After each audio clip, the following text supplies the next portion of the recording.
મારી નણંદ સાથે જોડાયેલું જે સત્ય સામે આવ્યું હતું તેણે મારી દુનિયા હલાવી દીધી હતી. હું હંમેશા વિચારતી રહેતી હતી કે આખરે તે દર 2 મહિના પછી કેવી રીતે ગર્ભવતી થઈ જાય છે.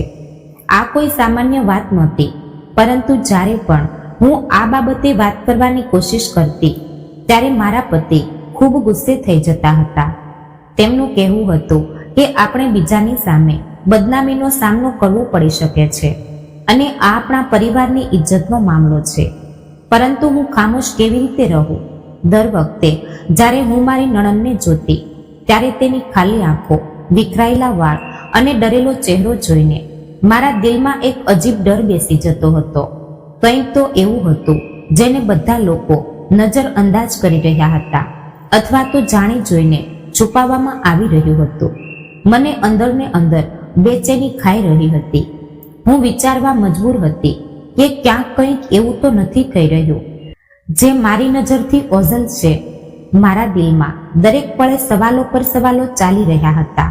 કદાચ આ મારો માત્ર વહેમ હતો, પણ હું આ વાતની ખાતરી કરી લેવા માંગતી હતી. તેના માટે મેં એક ખૂબ જ ખતરનાક ડગલું ભર્યું. મારા પતિની ગેરહાજરીમાં મેં મારી નણંદના રૂમમાં એક નાનો છૂપો કેમેરો લગાવી લીધો.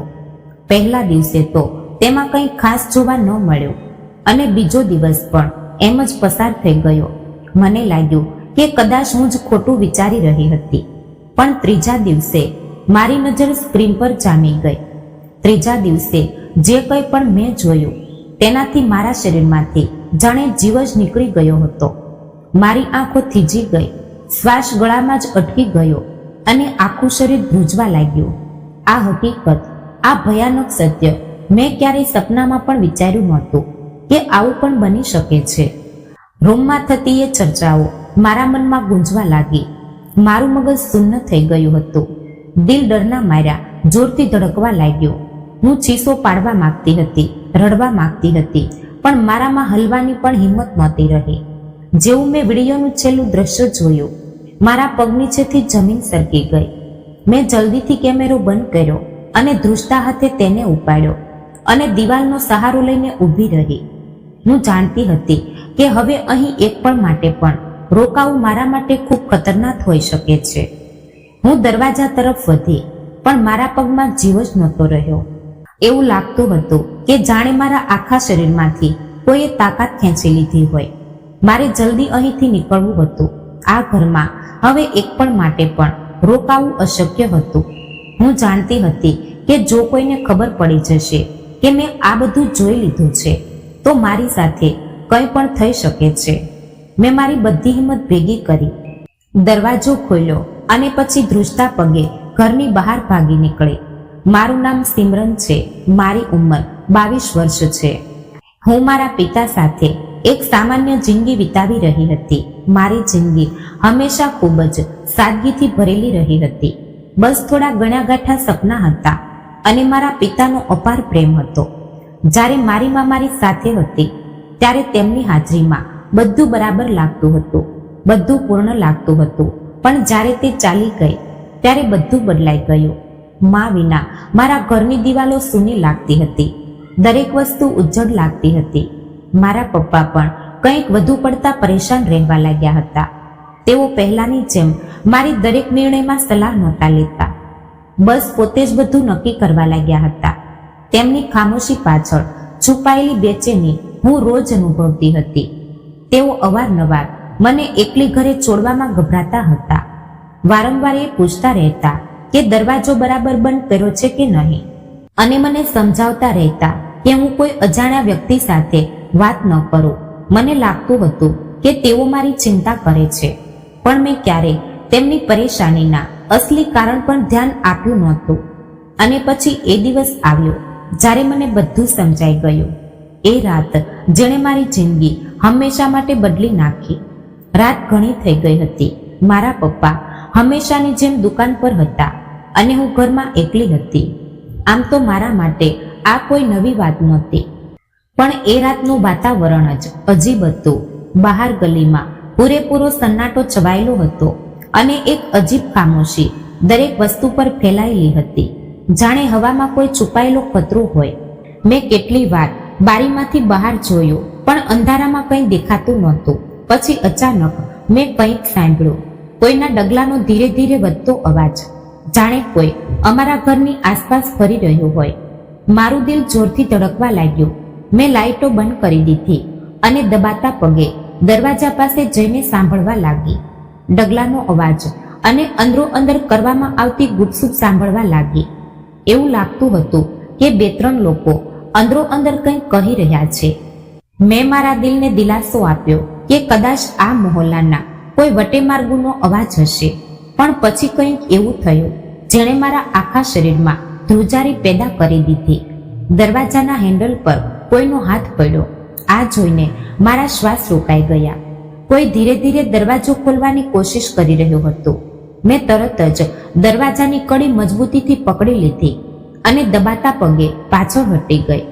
મારી આંગળીઓ ધ્રુજવા લાગી. કપાળ પર પરસેવો આવી ગયો. મેં વિચાર્યું કે જો તેમણે જબરજસ્તી દરવાજો ખોલી નાખ્યો તો શું થશે? જો તેઓ ઘરની અંદર આવી ગયા તો? હું એકલી હતી. મારી રક્ષા કરનાર અહીં કોઈ નહોતું. મારા મનમાં બસ એક જ રસ્તો આવ્યો, પાછળના દરવાજેથી નીકળીને ક્યાંક છુપાઈ જાઉં. હું જલ્દીથી ફરી અને ધીરેથી પાછળના દરવાજાની કડી ખોલી. દરવાજો અવાજ સાથે ખુલી શકતો હતો, એટલે મેં તેને બહુ સાવચેતીથી ખોલ્યો. હું બહાર નીકળી. મને ખબર હતી કે અહીં રોકાવું હવે ખતરાથી ખાલી નથી. ગલીમાં હલકો પ્રકાશ હતો, પણ કોઈ પણ વસ્તુ બરાબર દેખાતી નહોતી. મેં ઝડપથી ચાલવાનું શરૂ કર્યું. હું મારા શ્વાસના અવાજે સાંભળવાની કોશિશ કરી રહી હતી અને એ પણ ધ્યાન આપી રહી હતી કે ક્યાંક કોઈ મારી પાછળ તો નથી આવી રહ્યું ને. જેવી હું મમતા આંટીના દરવાજે પહોંચી, મેં તેમનો દરવાજો જોર જોરથી ખખડાવ્યો. દરવાજો ખુલ્યો અને હું લગભગ અંદર પડી ગઈ. આંટીએ હેરાનીથી મને જોઈ. તે વખતે હું આંફી રહી હતી. મારો ચહેરો પરસેવાથી ભીંજાયેલો હતો. મેં જલ્દી તેમને બધું જણાવ્યું અને તેમણે તરત જ મને અંદર બોલાવી લીધી. મેં દરવાજો બંધ થતો જોયો અને ત્યારે જઈને મારા દિલને થોડો સુકૂન મળ્યો. પણ મનમાં બસ એક જ સવાલ હતો, આ લોકો કોણ હતા? શું ખરેખર તેઓ ચોર હતા કે બીજું કંઈક? જ્યારે મારા પપ્પા આવ્યા ત્યારે હું તેમની સાથે ઘર પાછી ફરી. પપ્પાને જ્યારે આંટીએ બધી વાત જણાવી ત્યારે તેઓ ખામોશ થઈ ગયા. તેમની આંખોમાં ગુસ્સો અને પરેશાની બંને હતા. તેઓ મને ઘર પાછી લઈ આવ્યા, પણ મેં અનુભવ્યું કે તેઓ રસ્તામાં કંઈક વિચારી રહ્યા હતા. ઘરે પહોંચીને તેમણે દરવાજાના તાળા ચેક કર્યા અને પછી એક ઊંડો શ્વાસ લીધો. બીજા દિવસે સવારે પપ્પાએ જે નિર્ણય સંભળાવ્યો તેણે મારા દિલમાં તોફાન ઊભું કરી દીધું. બેટા, મેં તારા માટે એક સારું માંગુ જોયું છે. છોકરો બહુ સમજુ છે અને બેંકમાં સારી નોકરી કરે છે. મને લાગે છે કે આ તારા માટે ઘણું સારું રહેશે. મારું દિલ ધક દઈને રહી ગયું. આ બધું આટલી જલ્દી? શું પપ્પાને લાગ્યું કે હું હવે આ ઘરમાં સુરક્ષિત નથી? શું તેઓ મારી સુરક્ષા માટે મને જલ્દીથી વિદાય કરી દેવા માંગે છે? પપ્પા, આટલી જલ્દી? મેં ધીમા અવાજે કહ્યું, જાણે મને પણ વિશ્વાસ હોય કે આ બધું હું કહી રહી છું. પપ્પાએ ઊંડો શ્વાસ લીધો, જાણે કોઈ મોટો બોજ તેમના છાતી પર હોય. બેટા, તને હું નિરાધાર જોઈ શકતો નથી. હું નથી ઈચ્છતો કે મારા પછી તને કોઈ સહારો ન મળે. હું બસ એ ઈચ્છું છું કે તું એક સારા ઘરમાં જતી રહે, જ્યાં તારી સુરક્ષા થઈ શકે. મેં પપ્પાની આંખોમાં એ જ ડર જોયો જે મેં માના છેલ્લા દિવસોમાં તેમની આંખોમાં જોયો હતો. તેઓ એકલા રહી જવાથી ડરતા હતા. તેઓ મને અસુરક્ષિત જોવા નહોતા માંગતા. હું ખામોશ રહી. હું જાણતી હતી કે જે રાત મેં વિતાવી હતી તે મારા માટે એક ચેતવણી હતી. થોડા દિવસો પછી વિરેન્દ્ર અને તેના પિતા અમને મળવા આવ્યા. એ દિવસ મારા માટે કોઈ અજીબ સપના જેવો હતો. એક એવું સપનું જેમાં હકીકત અને વહેમ વચ્ચેની રેખા ધૂંધળી થઈ ગઈ હતી. હું મારી જાતને વિશ્વાસ આપવાની કોશિશ કરી રહી હતી કે આ બધું સામાન્ય છે. દરેક છોકરીની જિંદગીમાં આવો સમય આવે જ છે. પણ મારા દિલની બેચેની વધતી જતી હતી. હું એક ખૂણામાં ચૂપચાપ બેસી રહી, પણ દિલમાં એક અજીબ ગભરામણ હતી. મેં હંમેશા વિચાર્યું હતું કે જ્યારે લગ્નનો સમય આવશે ત્યારે હું ખુશી અને ઉત્સાહ અનુભવીશ, પણ અહીં મામલો બિલકુલ ઊંધો હતો. મારી આંગળીઓ આપોઆપ જ મારા દુપટ્ટાના છેડાને વળ આપી રહી હતી અને દિલ કોઈ અજાણ્યા ડરમાં ડૂબી રહ્યું હતું. મેં વિચાર્યું કે કદાચ આ સામાન્ય ગભરામણ છે, પણ અંદર કંઈક બીજું પણ હતું. કંઈક એવું જે મને દેખાતું તો નહોતું પણ અનુભવાતું હતું. જ્યારે મેં નજર ઉઠાવીને વિરેન્દ્રને જોયો ત્યારે તે ખરેખર એક સમજુ છોકરો લાગ્યો. તેની ઊંચાઈ સારી હતી, ચહેરા પર હલકી દાઢી અને આંખોમાં ગંભીરતા હતી. તે એક બહુ જ સીધો અને શાંત સ્વભાવનો વ્યક્તિ લાગતો હતો, બિલકુલ એવો જેવો મારા પપ્પા ઈચ્છતા હતા. તેની વાતચીતમાં ઠેરાવ હતો અને તેના વાત કરવાના અંદાજથી સમજાતું હતું કે તે એક સમજદાર માણસ છે. તે બહુ બોલ્યો નહીં, બસ જરૂરી વાતો કરી. મેં ઘણીવાર સાંભળ્યું હતું કે વધુ બોલનારા ઘણીવાર બનાવટી હોય છે, તો કદાચ આ સારું જ હતું કે તે વધુ વાત નહોતો કરી રહ્યો. પણ તેમ છતાં મારા દિલમાં એક શંકા બાકી હતી. કદાચ તેનું કારણ કંઈક બીજું હતું. પપ્પા તો પહેલી નજરમાં જ તેને પસંદ કરી ચૂક્યા હતા. પણ એક વાત મને ખટકી રહી હતી. કદાચ મારું દિલ વગર કારણે જ વહેમ પાડી રહ્યું હતું. પણ જ્યારે મેં એ જોયું કે તેની સાથે તેની નાની બહેન નથી આવી, તો મને અજીબ લાગ્યું.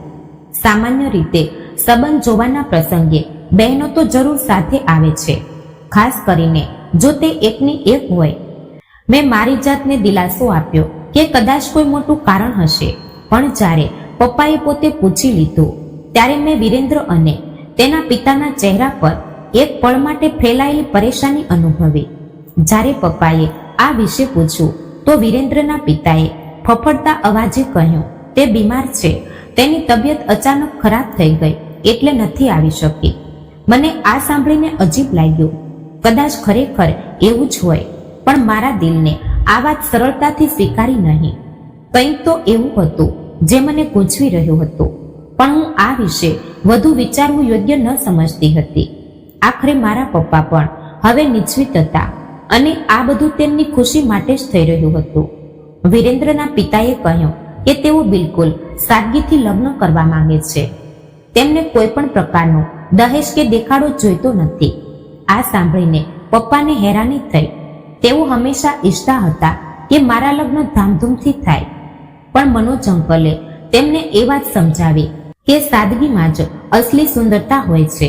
મારા પપ્પા આખરે માની ગયા, પણ તેમની આંખોમાં એક સપનું તૂટવાની ઝલક મને સાફ દેખાતી હતી.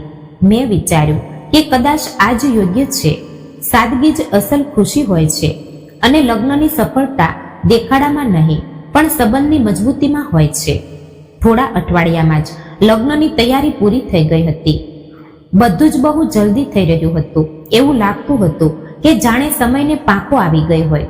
કપડાની ખરીદી, મહેંદીની તૈયારી, નાની મોટી વ્યવસ્થાઓ, બધું આટલી ઝડપીથી થયું કે મને અહેસાસ જ ન થયો કે હું મારી જિંદગીના એક નવા મોડ પર આવી ગઈ છું. મારા દિલમાં અજીબ બેચેની હતી, ક્યારેક ખુશી, ક્યારેક અવિશ્વાસ, ક્યારેક હલકી ઉદાસી. જ્યારે હું મારા રૂમમાં બેઠી હતી ત્યારે દિલ અજીબ ગભરામણમાં ડૂબેલું હતું. શું સાચે જ હું લગ્ન માટે તૈયાર હતી? આ એક એવો સવાલ હતો જેનો જવાબ મારી પાસે નહોતો. બધું આટલી જલ્દીમાં થઈ રહ્યું હતું કે મને વિચારવાનો સમય પણ નહોતો મળી રહ્યો. પપ્પા મારી પાસે આવ્યા. તેમની આંખોમાં નમી હતી.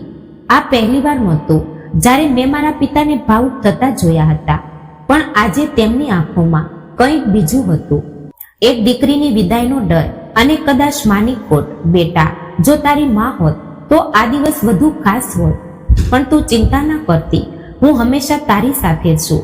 આ સાંભળતા જ મારી આંખોમાં આંસુ આવી ગયા.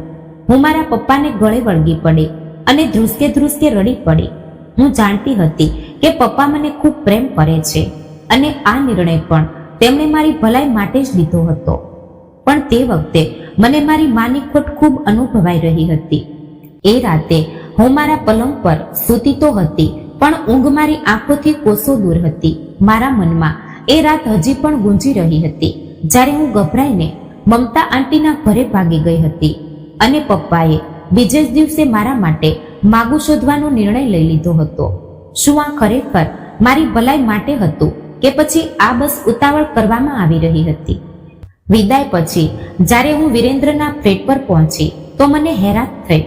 હું હંમેશા વિચારતી હતી કે લગ્ન પછી જ્યારે છોકરી પોતાના નવા ઘરે જાય છે ત્યારે બધું અજાણ્યું લાગતું હશે. એક નવું વાતાવરણ, નવા લોકો અને નવા સંબંધો. પણ અહીં મામલો અજીબ હતો. આ ઘર જે હવે મારું નવું ઠેકાણું હતું તે ખૂબ જ સાફ સુથરું અને સુંદર હતું. જાણે કોઈએ ખાસ મારા સ્વાગત માટે તેને સજાવ્યું હોય. દરેક વસ્તુ વ્યવસ્થિત હતી અને વાતાવરણમાં એક અજીબ વાત અનુભવાતી હતી. મારો રૂમ ખાસ કરીને દુલ્હનના રૂમની જેમ સજાવેલો હતો. ગુલાબની પાંદડીઓ, હલકો પ્રકાશ અને સફેદ તથા લાલ રંગના પડદા. બધું કોઈ સપના જેવું લાગતું હતું. મેં હળવો શ્વાસ લીધો અને પોતાની અંદરની બેચેનીને ઓછી કરવાની કોશિશ કરી. બધું જેવું હોવું જોઈએ બિલકુલ તેવું જ હતું.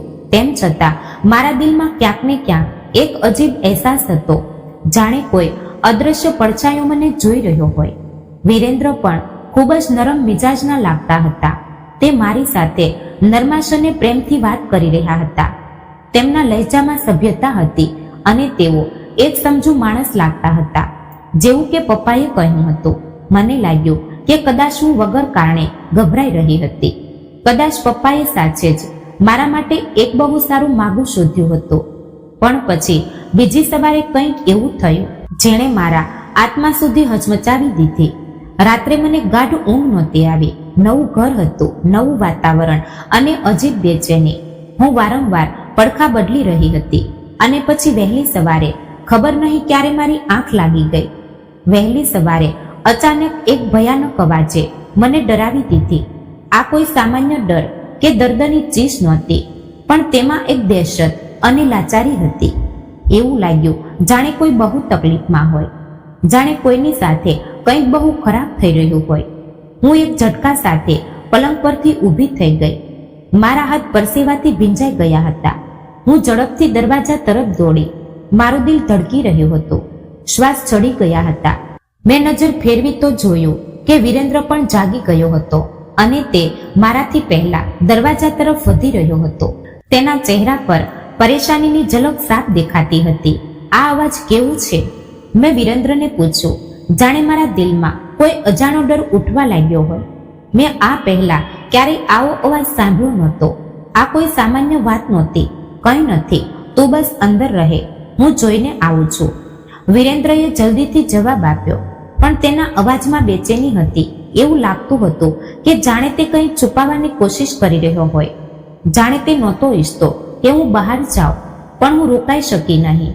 મારા કદમ આપોઆપ દરવાજા તરફ વધ્યા. હું નહોતી જાણતી કે મારી સાથે હવે શું થવાનું હતું, પણ મારું દિલ કહી રહ્યું હતું કે જો હું નહીં જાઉં તો કદાચ હું એક બહુ મોટા રહસ્યથી અજાણ રહી જઈશ. મેં દરવાજાની તિરાડમાંથી જોયું અને જે દ્રશ્ય મેં જોયું તેણે મારા શરીરમાં ધ્રુજારી પેદા કરી દીધી. સામે હોલના બીજા છેડે એક છોકરી જમીન પર પડેલી હતી. તેના લાંબા વાળ વિખરાયેલા હતા અને તેના કપડાં વેરવિખેર હતા. તેના ચહેરા પર દહેશતભરી ભયાનક રેખાઓ હતી, જાણે તે કંઈ કહેવાની કોશિશ કરી રહી હોય, પણ શબ્દો તેનો સાથ ન આપી રહ્યા હોય. આ કોણ હતી? મેં નજર ફેરવી તો જોયું કે વિરેન્દ્રના પપ્પા પાસે ઊભા હતા અને તેમના ચહેરા પર કોઈ પરેશાની કે હેરાની નહોતી, જાણે આ તેમના માટે બિલકુલ સામાન્ય વાત હોય. વિરેન્દ્ર આગળ વધ્યો અને જલ્દીથી એ છોકરીને સહારો આપવા લાગ્યો, પણ તે વારંવાર પાછળ હટી રહી હતી, જાણે કે તે વિરેન્દ્રથી બહુ ડરેલી હોય. આ બધું શું થઈ રહ્યું છે? મેં ધીરેથી મારી જાતને કહ્યું, પણ મારા સવાલોનો જવાબ મને થોડી જ પળોમાં મળવાનો હતો. એક સ્ત્રીએ આગળ વધીને એ છોકરીનો હાથ જોરથી પકડી લીધો અને કડક અવાજે બોલી, બસ કરો, આ રોજ રોજનું નાટક બંધ કરો.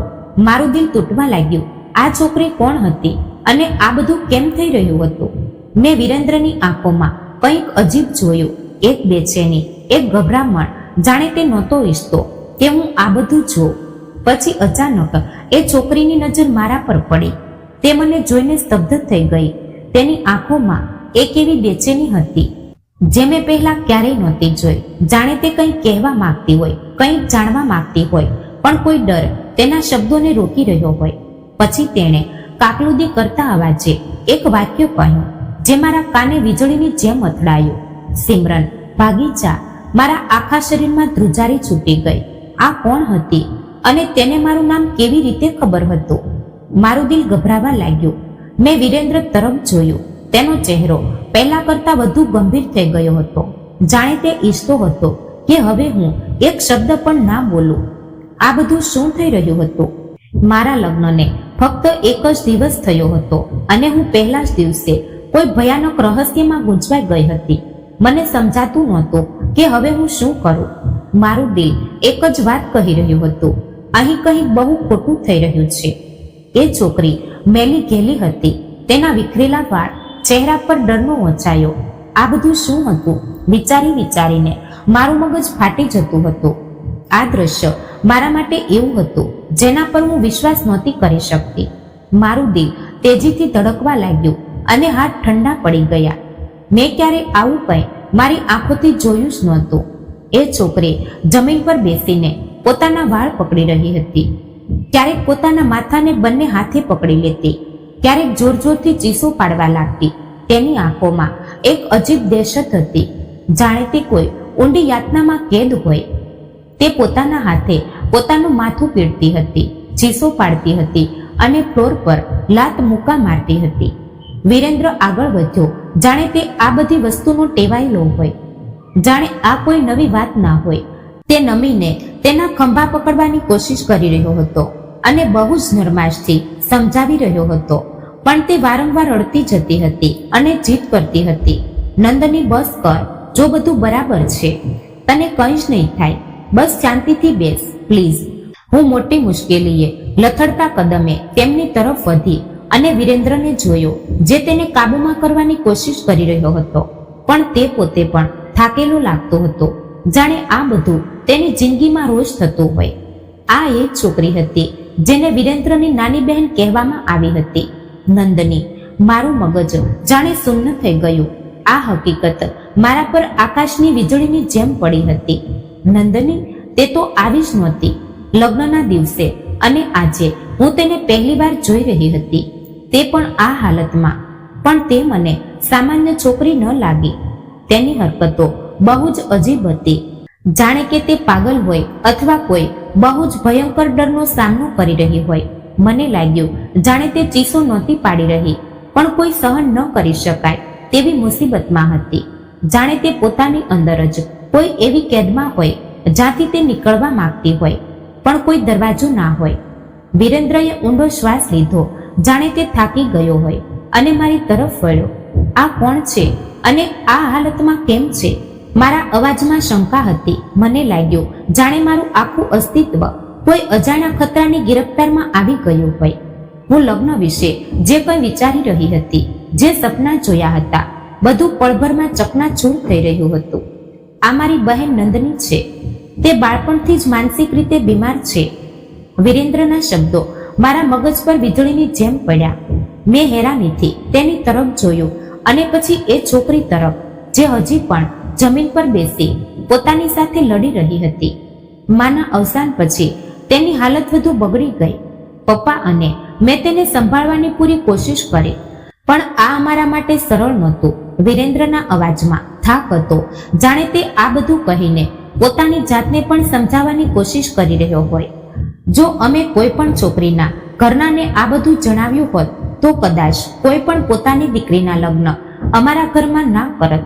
એટલા માટે જ અમે આ વાત તમારા લોકોથી છુપાવી હતી.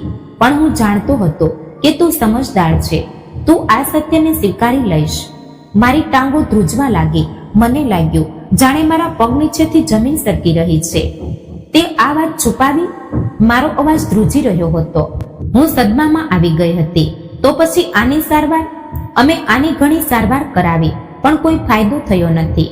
વિરેન્દ્રએ ખભા ઉંચક્યા, જાણે તે પોતે પણ લાચાર હોય. મારી નજરો નંદની પર જામી ગઈ, જે હજી પણ તેવી જ બેઠી હતી, પણ તેના શ્વાસ તેજ હતા. તેની આંખોમાં એવું ઊંડું ખાલીપણું હતું, જે જોઈને મારી કરોડરજ્જુમાં ધ્રુજારી છૂટી ગઈ. શું તારે મને આ બધું પહેલા નહોતું જણાવવું જોઈતું? મેં વિરેન્દ્ર તરફ જોયું.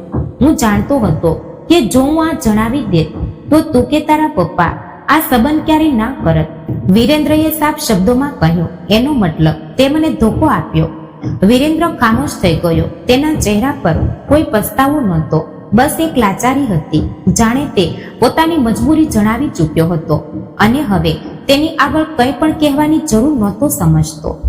મેં દરવાજા તરફ જોયો. મને શ્વાસ લેવામાં મુશ્કેલી થઈ રહી હતી. આ બધું મારી વિચારસરણીથી પર હતું. મેં ક્યારેય નહોતું વિચાર્યું કે લગ્નના બીજા જ દિવસે મારે આવા સંજોગોનો સામનો કરવો પડશે. મને સમજાતું નહોતું કે હવે હું શું કરું. અહીંથી ચાલી જાઉં, પણ ક્યાં જઈશ? શું પપ્પાને જણાવું? પણ હવે તેઓ શું કરશે? હું ખામોશ થઈ ગઈ, પણ મારા દિલમાં અજીબ વિચારો આવી રહ્યા હતા. વિરેન્દ્રએ જે વાત જણાવી હતી તે આમ તો સાચી લાગતી હતી, પણ મારું દિલ આ વાત માનવા માટે તૈયાર નહોતું. જો નંદની ખરેખર માનસિક રીતે બીમાર હતી તો તેને જોઈને મારી અંદર આટલો ડર કેમ જાગતો હતો? કેમ તેની નજરો કંઈ કહેવા માંગતી હતી, પણ તેના શબ્દો તેનો સાથ નહોતા આપતા? નંદની, એ દિવસથી મેં તેના પર ઊંડી નજર રાખવાની કોશિશ દીધી. હું જાણવા માંગતી હતી કે શું તે ખરેખર બીમાર છે કે પછી કોઈ રહસ્ય છે જે વિરેન્દ્ર અને તેના પિતા મારાથી છુપાવી રહ્યા છે. આગામી થોડા દિવસોમાં મેં અનુભવ્યું કે નંદનીની હરકતો બહુ અજીબ થઈ ગઈ હતી. તે અવારનવાર મારી નજીક આવતી, મને જોતી, જાણે કંઈ કહેવા માંગતી હોય, પણ પછી અચાનક રોકાઈ જતી. તેની આંખોમાં એક અનોખી લાચારી હતી, જાણે તે કોઈ ઊંડા સદમામાં હોય. પછી એક દિવસ જ્યારે હું મારા રૂમમાં બેઠી હતી, નંદની ધીરે ધીરે મારી પાસે આવી. તેને જોઈને મારા દિલમાં એક અજાણો ડર ઉઠવા લાગ્યો, પણ મેં મારી જાતને દિલાસો આપવાની કોશિશ કરી અને શાંત રહેવા માટે મારી જાતને સમજાવી. મેં તેને ધ્યાનથી જોઈ. તેના કપડાં ગંદા હતા, વાળ વિખરાયેલા હતા અને ગૂંચવાયેલા હતા. પછી તેની આંખોમાં એક અજીબ દહેશત હતી. તેણે ધીરેથી મારો હાથ પકડ્યો અને મારી નજીક આવી. મારું દિલ જોરથી ધડકવા લાગ્યું. નંદની, શું વાત છે? મેં નરમાશથી પૂછ્યું, પણ તે બોલી જ નહીં, બસ મારી આંખોમાં જોતી રહી. પછી તેની આંખોમાં આંસુ ભરાઈ આવ્યા. હું હેરાનીથી તેને જોઈ રહી હતી. તે કંઈક ઈશારા કરવા લાગી, જાણે મને કંઈક સમજાવવાની કોશિશ કરી રહી હોય, પણ તેની હરકતો મારી સમજમાં નહોતી આવી રહી. પછી અચાનક દરવાજા પર કોઈના પગલાંનો અવાજ આવ્યો. નંદની એકદમ પાછળ હટી ગઈ અને ધ્રુજવા લાગી. મેં જોયું કે વિરેન્દ્ર દરવાજા પર ઊભો હતો. તેનો ચહેરો સખત હતો. તું અહીં શું કરી રહી છે? વિરેન્દ્રનો અવાજ સખત અને ગુસ્સાથી ભરેલો હતો. નંદનીએ ગભરાઈને મારી તરફ જોયું, જાણે તે મદદ માંગી રહી હોય. પછી તે દિવાલ પાસે જઈને લપાઈ ગઈ, જાણે કોઈ બાળક ડરના માર્યા છુપાવવાની કોશિશ કરી રહ્યું હોય. વિરેન્દ્રએ સખત નજરોથી મારી તરફ જોયું, પછી નંદનીને હાથથી પકડીને ખેંચતા બહાર લઈ ગયો. વિરેન્દ્રનું આ વલણ નંદની સાથે આટલું સખત કેમ હતું? શું તે ખરેખર પોતાની બહેન માટે ચિંતિત હતો કે તેની સખ્તાઈ પાછળ કોઈ બીજું રહસ્ય છુપાયેલું હતું? આગલી રાત્રે જ્યારે બધા સૂઈ ગયા હતા, મને તરસ લાગી. હું પાણી લેવા માટે કિચન તરફ જઈ રહી હતી. ત્યારે જ મારી નજર નંદનીના રૂમ પર પડી. તેનો દરવાજો થોડો ખુલ્લો હતો અને અંદરથી ધીમો પ્રકાશ આવી રહ્યો હતો. મારા કદમ આપોઆપ તેની તરફ વધ્યા. મારી અંદર એક અજાણો અહેસાસ પેદા થયો, જાણે કંઈક મને અંદર જોવા પર મજબૂર કરી રહ્યું હોય. હું ધીરેથી અંદર ડોક્યું કર્યું અને જે દ્રશ્ય મારી સામે આવ્યો તેનાથી મારા પગ નીચેથી જમીન સરકી ગઈ. નંદની ફ્લોર પર પડી ધ્રુજી રહી હતી. તેનો ચહેરો લાલ થઈ રહ્યો હતો અને તેના શ્વાસ તેજ ચાલી રહ્યા હતા. તે વારંવાર પોતાના હાથોને જોરથી જકડી રહી હતી, જાણે પોતાની જાતને કાબૂમાં રાખવાની કોશિશ કરી રહી હોય. નંદની, તું ઠીક તો છે ને? હું ઝડપથી અંદર જઈને તેને સહારો આપવા લાગી, પણ તેણે મારાથી નજર મેળવવાનું ટાળ્યું, જાણે તેને કોઈ વાતનો ડર હોય. તેની આંખોમાં બહુ તકલીફ હતી, જાણે તે કંઈ કહેવા માંગતી હોય પણ કહી ના શકતી હોય. પછી તે ધીરેથી મારા કાન પાસે આવી અને ધીમા અવાજે બોલી, મને બચાવી લો. મારું દિલ જાણે છાતીમાં ધડકવાનું ભૂલી ગયું. શું મતલબ? મેં ગભરાઈને પૂછ્યું, પણ તે આગળ કંઈ પણ ન કહી શકે તે પહેલા અચાનક દરવાજો જોરથી ખુલ્યો અને મારા સસરા અંદર દાખલ થયા. તેમના ચહેરા પર ગુસ્સાના ભાવો હતા. તું અહીં શું કરી રહી છે? તેમનો અવાજ સખત હતો. આ બીમાર છે. હું તેને જોઈ રહી હતી. મારા સસરાએ મને સખત નજરોથી ઘૂરી. પછી નંદની તરફ જોયું. આને કંઈ નથી થયું, તું તારા રૂમમાં જા. મેં કંઈક બોલવા માટે મારા હોઠ ખોલ્યા, પણ વિરેન્દ્ર પણ અંદર રૂમમાં આવી ચૂક્યો હતો. સિમરન, તું પરેશાન ના થા, નંદનીને બસ તાવ છે, અમે તેને સંભાળી લઈશું. વિરેન્દ્રનો લહેજો ઠંડો હતો, પણ તેની નજરોમાં કંઈક એવું હતું જેણે મને અંદર સુધી બેચેન કરી દીધી. હું ચૂપચાપ ઊભી રહી. શું ખરેખર આ બધું સાચું હતું કે મારાથી કંઈ છુપાવવામાં આવી રહ્યું હતું? બીજે દિવસે સવારે જ્યારે હું જાગી ત્યારે કાલ રાતની ઘટનાના પડઘા મારા મગજમાં ઉઠવા લાગ્યા. નંદનીની એ હાલત, તેનું આ રીતે મારી સાથે વાત કરવી, તેની આંખોનો ડર, વિરેન્દ્ર અને તેના પિતાનું વલણ, બધું મને એક અજીબ વાર્તાનો હિસ્સો લાગતું હતું. મને બચાવી લો, આ શબ્દો વારંવાર મારા કાનમાં ગુંજી રહ્યા હતા. મેં નક્કી કરી લીધું કે હું સત્યને શોધીને જ રહીશ. બીજે દિવસે જ્યારે વિરેન્દ્ર ઓફિસ ગયો અને મારા સસરા બહાર હતા, ત્યારે મેં સુનીતા આંટીને બોલાવ્યા, જે ક્યારેક ક્યારેક નંદનીની દેખભાળ માટે આવતા હતા. મારી પાસે આ જ મોકો હતો. હું જાણતી હતી કે ઘરના કોઈ પુરુષ પાસેથી મને સત્ય સાંભળવા નહીં મળે, પણ કદાચ સુનીતા આંટી કંઈ જાણતા હતા. તે વર્ષોથી આ ઘરમાં આવી રહ્યા હતા. તેમના ચહેરા પર હંમેશા એક અજીબ ડર રહેતો હતો. આંટી, તમે કેટલા સમયથી અહીં આવી રહ્યા છો? મેં પૂછ્યું. આંટીએ આજુબાજુ જોયું, જાણે પોતાની જાતને ખાતરી આપવાની કોશિશ કરી રહ્યા હોય કે તેમની વાત કોઈ સાંભળી નથી રહ્યું. પછી તેમણે ધીરેથી કહ્યું, ઘણા વર્ષો થઈ ગયા છે મેડમ, પણ હું ફક્ત જરૂરતના સમયે આવું છું. આ લોકો મને વધારે વાર અહીં રહેવા દેતા નથી. કેમ? કદાચ કોઈ ખાસ કારણ હોય. તેમણે મારી તરફ ઊંડી નજરે જોયું, જાણે કંઈ કહેવા માંગતા હોય પણ કહેવાથી બચી રહ્યા હોય. મેડમ, હું વધારે કંઈ નથી કહી શકતી, પણ આ ઘર સામાન્ય નથી. અહીં કંઈક એવું છે જે બરાબર નથી. શું મતલબ? મારું દિલ ધડકવા લાગ્યું. આંટી મારી નજીક ઝૂકતા ફૂસફૂસાવ્યા. હું બસ એટલું જ કહીશ કે જો ક્યારેક તને એવું લાગે કે કંઈ ખોટું થઈ રહ્યું છે તો પોતાની આંખો ખુલ્લી રાખજે. અહીં દરેક વસ્તુ એવી નથી જેવી દેખાય છે. આ સાંભળીને હું એકવાર ફરીથી ડરી ગઈ. મેં ધ્યાનથી સુનીતા આંટીને જોયા. તે પરેશાન લાગતા હતા, જાણે કંઈક વધુ કહેવા માંગતા હોય પણ કહી શકતા નહોતા. નંદનીની હાલત વધુ બગડી ગઈ. બીજે દિવસે જ્યારે મેં નંદનીની હાલત વધુ ખરાબ જોઈ તો મેં એક નિર્ણય કરી લીધો. હું આ ઘરમાં અંધારામાં ના રહી શકું. મારે સત્ય જાણવું હતું. મેં મારી એક ઓળખીતી ડોક્ટરને બોલાવી, જેથી તે ચૂપકેથી નંદનીનો ચેકઅપ કરી શકે. હું જાણતી હતી કે જો વિરેન્દ્ર કે તેના પિતાને ખબર પડી જશે તો તેઓ ક્યારેય પણ આની પરવાનગી નહીં આપે. જ્યારે ડોક્ટરે નંદનીનો ચેકઅપ કર્યો ત્યારે તેના ચહેરા પર ડરના ચિહ્નો સાફ દેખાતા હતા. સિમરન, હું તને કંઈ કહેવા માંગુ છું, પણ આ બહુ ચોંકાવનારી વાત છે. મારું દિલ ડૂબવા લાગ્યું. શું થયું ડોક્ટર? ડોક્ટરે એક પણ માટે ખામોશી ઓઢી, પછી ધીરેથી બોલી, નંદની પ્રેગ્નેન્ટ છે. મારું શરીર જાણે પથ્થરનું થઈ ગયું. શું? મારો અવાજ ધ્રુજી રહ્યો હતો. ડોક્ટરની નજરો ગંભીર હતી. હા, અને મારો ખ્યાલ છે કે તેને કોઈ નશા જેવી દવા પણ આપવામાં આવી રહી છે, કારણ કે તે બહુ નબળી થઈ ગઈ છે અને તેનું મગજ જાણે બંધ થતું જાય છે. મારી આંખોમાં આંસુ આવી ગયા. પરંતુ આ કેવી રીતે થઈ શકે? ઘરમાં બીજો કોઈ પુરુષ નહોતો, તો પછી આ બાળક કોનું હતું? મારા મનમાં ભયાનક વિચારો આવ્યા, પણ મેં તરત જ તેને ઝટકી દીધા. શું વિરેન્દ્ર કંઈ જાણતો હતો કે પછી? મારા મનમાં કેટલાય સવાલો ગુંજવા લાગ્યા, પણ તેના જવાબો મને દૂર દૂર સુધી દેખાતા નહોતા. મારા હાથ ધ્રુજી રહ્યા હતા. દિલ બેતહાશા ધડકી રહ્યું હતું. ડોક્ટરની વાતોએ જાણે મારા આખા અસ્તિત્વને હચમચાવી દીધું હતું. પ્રેગ્નેન્ટ છે, આ શબ્દો મારા મનમાં ગુંજી રહ્યા હતા. આ કેવી રીતે શક્ય હતું?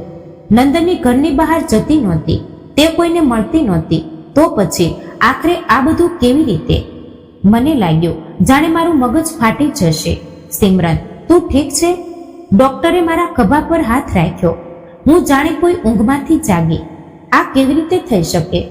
મારો અવાજ કાંપી રહ્યો હતો.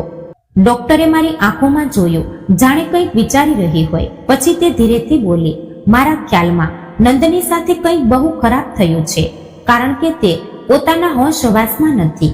કદાચ તેને કોઈ એવી દવા આપવામાં આવી રહી છે જેનાથી તે વિરોધ ના કરી શકે.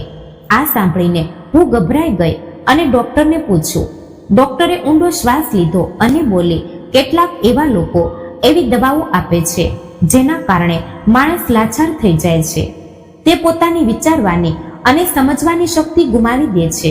જો તેને સતત આ પ્રકારની દવા આપવામાં આવે તો તે જીવતો તો રહે છે, પણ પોતાની હાલત વિશે કંઈ પણ કરી શકતો નથી. તો શું નંદની સાથે પણ કંઈક આવું જ થઈ રહ્યું હતું? મારું અસ્તિત્વ જાણે કોઈ ડરમાં ડૂબવા લાગ્યું. શું વિરેન્દ્ર આ વિશે જાણતો હતો? ડોક્ટરના ગયા પછી હું ખામોશીથી મારા રૂમમાં બેસી ગઈ. હવે હું કેટલાય સવાલોમાં ગૂંચવાઈ ચૂકી હતી.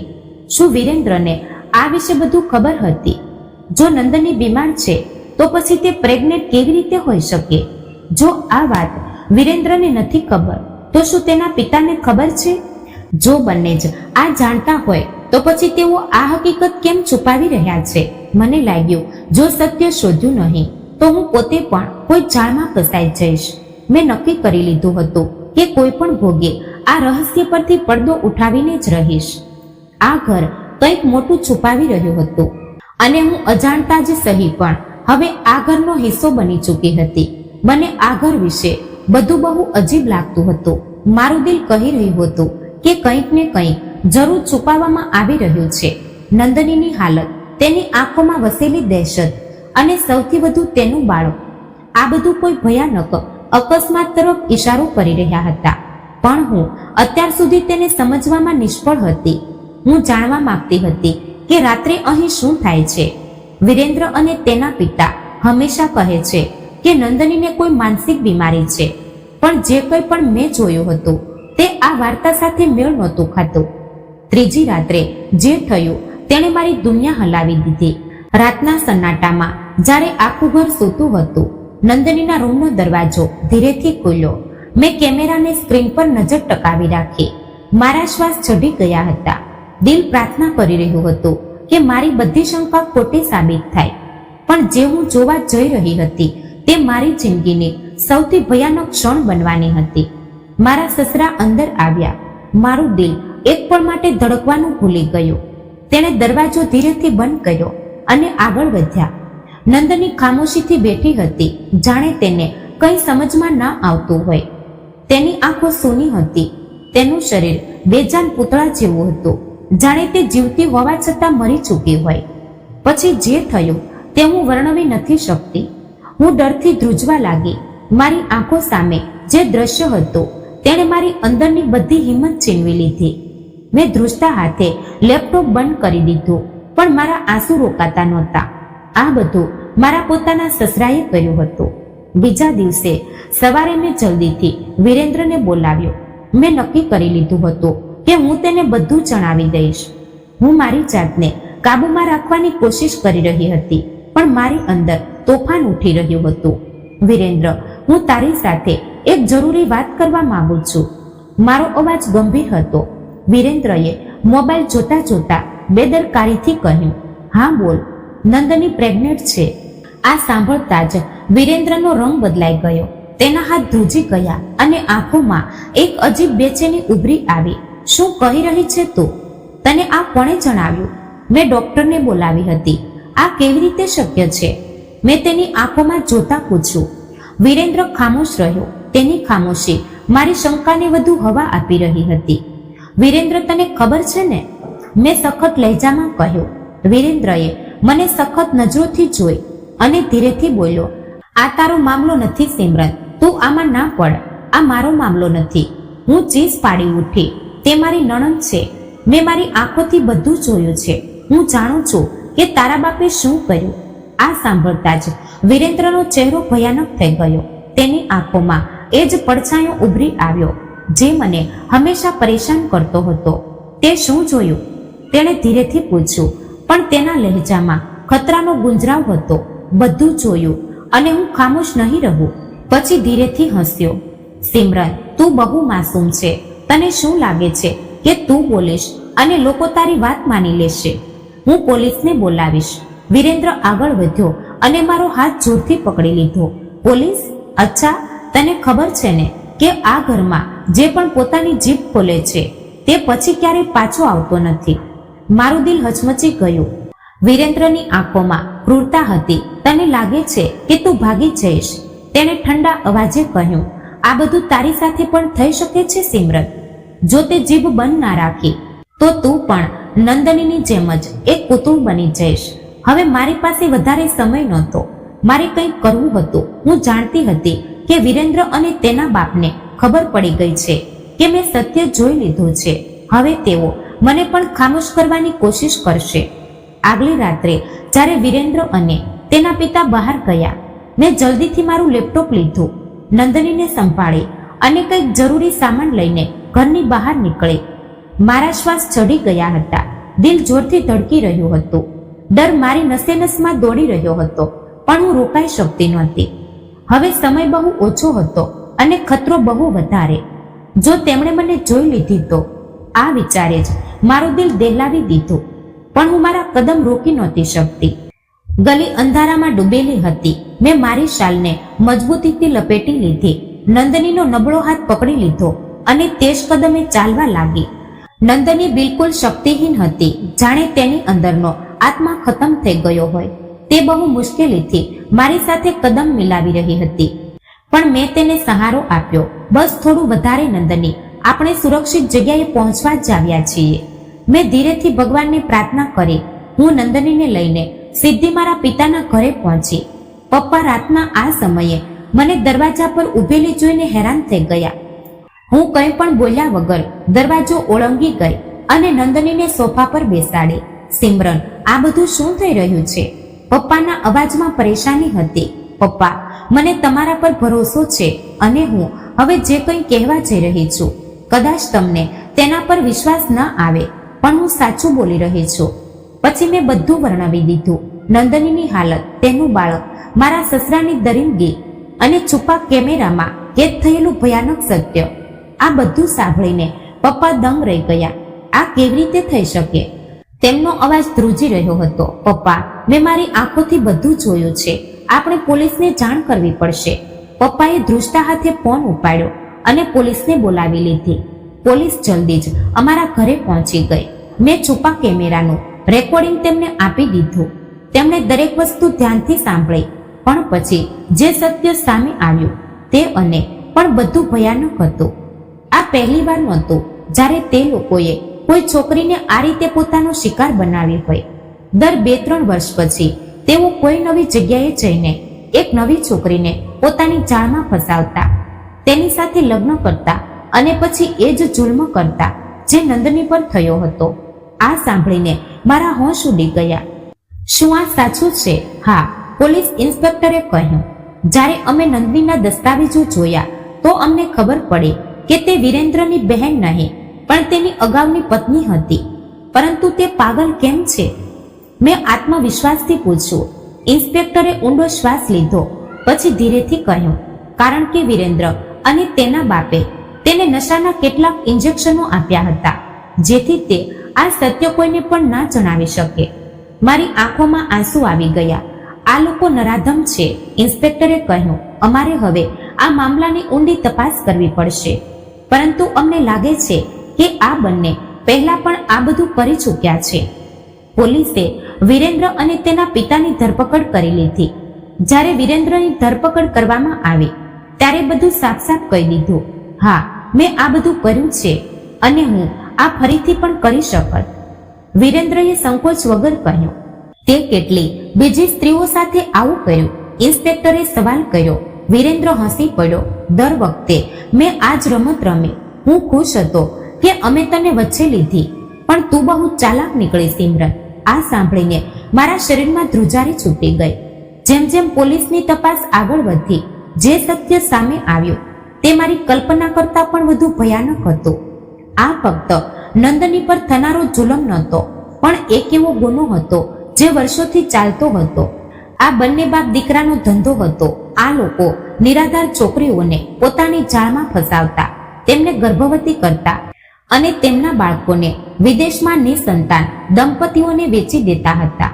તેઓ હંમેશા એવી છોકરીની શોધમાં રહેતા જે કાં તો બહુ ગરીબ હોય અથવા નિરાધાર. મારું દિલ ડરથી કાંપી ઉઠ્યું. ખબર નહીં અત્યાર સુધી કેટલી મહિલાઓની જિંદગી આ લોકોએ બરબાદ કરી હશે. પોલીસે વધુ તેજીથી તપાસ શરૂ કરી. ખબર પડી કે વિરેન્દ્રની 5 પત્નીઓ તો ગુમ હતી અને તેમને પાગલખાનામાં દાખલ કરાવી દેવામાં આવી હતી. જ્યારે એ છોકરીઓ તેમના કામની નહોતી રહેતી ત્યારે તેઓ તેમને પાગલ જાહેર કરાવી દેતા હતા. આ જાણીને મારા શ્વાસ અટકી ગયા. શું હું પણ આ જ અંજામનો શિકાર થવાની હતી? જો મેં સાચા સમયે કંઈ ના કર્યું હોત તો મારી વાર્તા પણ એ જ હોત જે નંદની અને બાકી બદનસીબ છોકરીઓની હતી. પોલીસે નંદનીના પરિવારજનોને શોધવા માટે તપાસ તેજ કરી. મારા પપ્પાએ ભગવાનનો આભાર માન્યો કે તે લોકોએ અત્યાર સુધી મને કોઈ નુકસાન નહોતું પહોંચાડ્યું. હું મારા પિતા સાથે બેસીને વિચારતી રહી. જો હું ખામોશ રહી હોત, જો મેં સત્ય જાણવાની કોશિશ ના કરી હોત, જો હું તે લોકોથી ડરી ગઈ હોત તો આજે હું ક્યાં હોત? પરંતુ સૌથી મોટો સવાલ એ હતો કે આ સિલસિલો ક્યારથી ચાલતો હતો? શું હજી પણ કેટલીક છોકરીઓ તેમના પંજામાં ફસાયેલી હતી? હું જાણતી હતી કે આ મામલો ફક્ત વિરેન્દ્ર અને તેના બાપના પકડાઈ જવાથી હલ નહીં થાય. પોલીસે તેમના આખા નેટવર્ક સુધી પહોંચવું પડશે જેથી આગળ કોઈ માસૂમ છોકરીની જિંદગી બરબાદ ના થાય.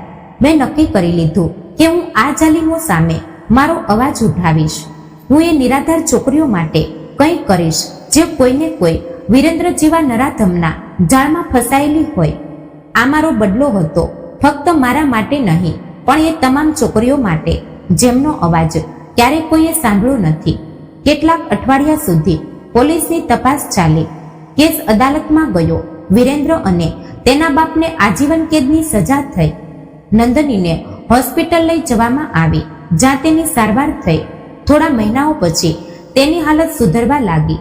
તે બોલવા લાગી. તેણે પોતાને ખોવાયેલી જિંદગી પાછી મેળવવાની શરૂઆત કરી દીધી હતી અને મેં મારી જિંદગીને એક નવા હેતુ સાથે જીવવાનો નિર્ણય કર્યો. મેં વિચારી લીધું કે હું એ મહિલાઓની મદદ કરીશ જે ઘરેલું હિંસા અને નરાધમતાનો શિકાર થાય છે. જો મેં સુનીતાના ઈશારાને નજર અંદાજ કર્યો હોત, જો મેં કેમેરા ના લગાવ્યા હોત, જો મેં ખામોશીથી વિરેન્દ્રની વાત માની લીધી હોત તો આજે હું પણ કોઈ પાગલખાનામાં કેદ હોત અથવા કદાચ મોતને ઘાટ ઉતારી દેવામાં આવી હોત. જિંદગી ક્યારેય પણ એટલી સીધી નથી હોતી જેટલી આપણને દેખાય છે. ક્યારેક ક્યારેક આપણા માટે સૌથી મોટો ખતરો ત્યાં જ હોય છે જ્યાં આપણે પોતાની જાતને સૌથી વધુ સુરક્ષિત અનુભવીએ છીએ. ક્યારેય પણ કોઈ અજાણ્યા પર આંખ બંધ કરીને ભરોસો ના કરો. તો મિત્રો, વાર્તા પસંદ આવી હોય તો ચેનલને લાઈક, શેર અને સબસ્ક્રાઇબ જરૂરથી કરી દેજો જેથી કરીને અમારા વિડીયોની માહિતી સૌથી પહેલા તમને મળતી રહે. તો ફરી મળીશું એક નવી વાર્તા સાથે. ત્યાં સુધી આપ સૌને જય શ્રી કૃષ્ણ, રાધે રાધે, હર હર મહાદેવ.